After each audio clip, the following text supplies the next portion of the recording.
बहुत सुंदर दिवस है, बहुत बहुत बधाई हमारे। सोमवार की अष्टमी का मतलब आपको इंदौर की कथा में बताया था, जिस दिन शंकर और पार्वती के मिलन का दिवस। इस लड़के की शादी नहीं हो रही हो, सोमवार की अष्टमी पड़ने पर एक लाल फूल चंदन में लगाकर जहां पर अशोक सुंदरी का स्थान है, उस अशोक सुंदरी वाले स्थान पर ले जाकर अगर सोमवार की अष्टमी पड़ने पर लड़का या लड़की जिसका विवाह नहीं होता वो चना देता है, मात्र 3 महीने में उसका विवाह पक्का होगा। मात्र 3 महीने अशोक सुंदरी का स्थान। शिव बहुत तकलीफ है और नहीं हो रहा काम, बहुत दिनों से लगे हो, नहीं हो रहा। हरा मूंग ले जा, मूंग के दाने तो रहते हैं घर में, केवल 31 मूंग के दाने लेकर जाइए, 31 चावल के दाने लेकर जाइए और 31 ही बेलपत्र लेकर जाइए।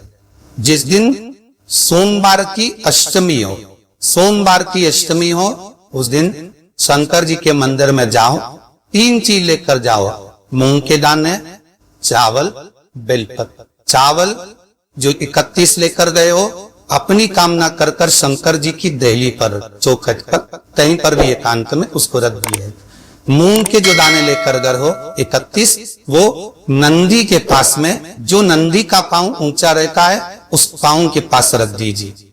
और जो 31 बेलपत्र लेकर गए हो, वो 31 बेलपत्र अशोक सुंदरी वाली जो जगह है, आपको पहले बताया है कथा में, अशोक सुंदरी जी का स्थान, ये शिवलिंग, ये जलाधारी जहां से पानी बहता है, उसके बीच में एक मोटी सी लाइन होती है, जो शंकर भगवान की छोटी लड़की अशोक सुंदरी का स्थान है। शिव जी के 13 बच्चे हैं, 13 बच्चे में सबसे छोटी लड़की अशोक सुंदरी यहीं पर विराजमान होती है, जहां से पानी नीचे गिरता। प्रत्येक शिवलिंग के सामने एक मोटी सी लाइन होगी, उस मोटी सी जो लाइन है अशोक सुंदरी, वहां पर जो 31 बेलपत्र लेकर गए हो, अपनी कामना कर कर पीला चंदन, लाल चंदन लगाकर उस पर समर्पित करते जा। उसकी दंडी जहां से पानी बहता है उस ओर होना चाहिए। आप निवेदन कर कर देखो, एक सोमवार की अष्टमी पर कर कर देखना, दूसरी सोमवार की अष्टमी आएगी, अपने आप आपका काम हो गया होगा। बाबा से निवेदन तो पर क्यों भटक रहे। और धतूरे का फूल काटे वाले धतूरा, और उसमें लगने वाले कुछ धतूरा, और धतूरे का कुछ छोटा सा पौधा है, ज्यादा बड़ा नहीं है, कांटा लग रहा है, धतूरा लग रहा है। और उसमें भी साधारण धतूरा नहीं, जिस धतूरे के नीचे की डंडी लाल कलर की होती है, अगर वो सोमवार की अष्टमी को देवाधिदेव महादेव को समर्पित करी जाती है, तो उसके घर में कभी संपदा की कमी नहीं होती है। वो धतूरा साधारण में, धतूरे में भी लाल डंडी, जैसे धतूरा गोल होता है उसके नीचे छोटी सी डंडी, देखा है आप लोगों ने, धतूरे के अंदर नीचे छोटी सी डंडी होती है, जब तोड़ोगे तो वो डंडी का कलर अगर लाल है, वो डंडी का कलर अगर लाल है, और तभी हम तो कहेंगे जैसे बड़ी बीमारी जिसको हो जाती है, लीवर, किडनी, कैंसर आदि बड़ी बीमारियों से जो जूझ रहा होता है, प्रयास कर महामृत्युंजय का जाप कर कर, महामृत्युंजय का स्मरण कर कर, एक लाल डंडी का धतूरा प्रयास करना, एक धतूरा मिल जाए या 5 धतूरे मिल जाए, किसी भी एकांतेश्वर महादेव पर बहुत बीमारियों से ग्रसित हो तो भी महामृत्युंजय जाप का स्मरण कर कर, या किसी वित्त ब्राह्मण जन से महामृत्युंजय मंत्र का जाप कराकर, या भगवान शिव के मंत्र का जाप स्वयं कर कर, वो भी ना बने तो पंचाक्षर मंत्र नमः शिवाय, षडाक्षर मंत्र ओम नमः शिवाय, या श्री शिवाय नमस्तुभ्यम जप कर वो लाल डंडी का धतूरा 5 एकांतेश्वर महादेव को आप समर्पित कर सकते। रोग थम जाएगा, जो दवाई खाओगे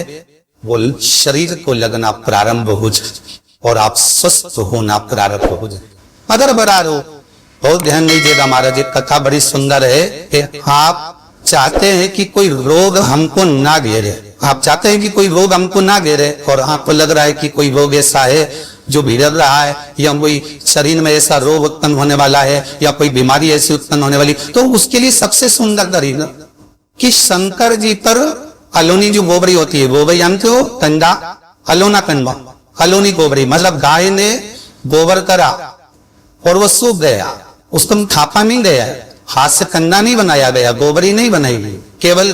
गाय ने गोबर करा, वो सूख गया। और वो सूखा हुआ जो गोबर है उसको जलाकर जो भस्म तैयार करी है, उसको जलाकर जो हमने राख तैयार करी है, भस्म बनाई है, उस भस्म को जो तैयार करा गया है, वो भस्म शिव को जो हमने समर्पित करा, उस भस्म को सफेद वस्त्र में लिया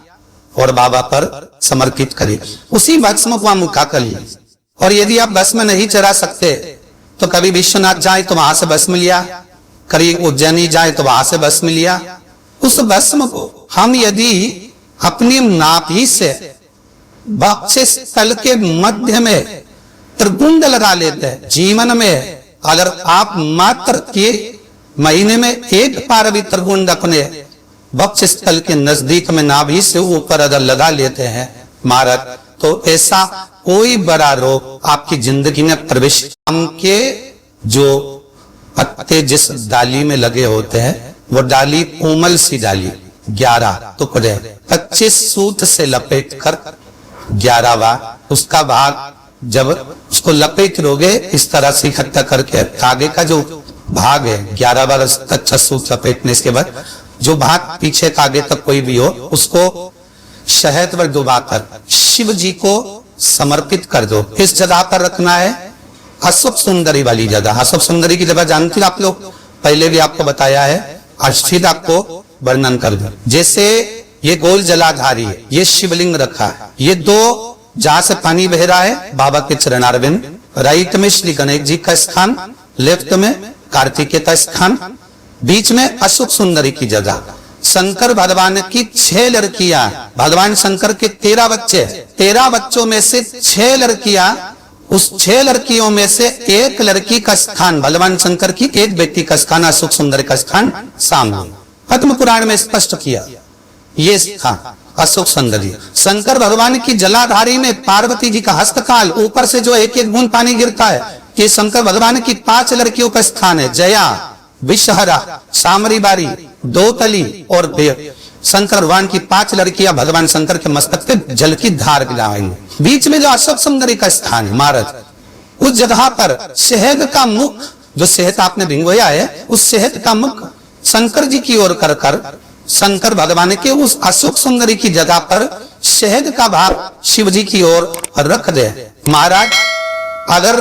घर में संपदा की कमी हो या कोई पैसा खा गया हो, रुपया नहीं दे रहा हो, पैसा अटक गया हो, तो उस शहद को शिव जी की ओर मुख कर कर उस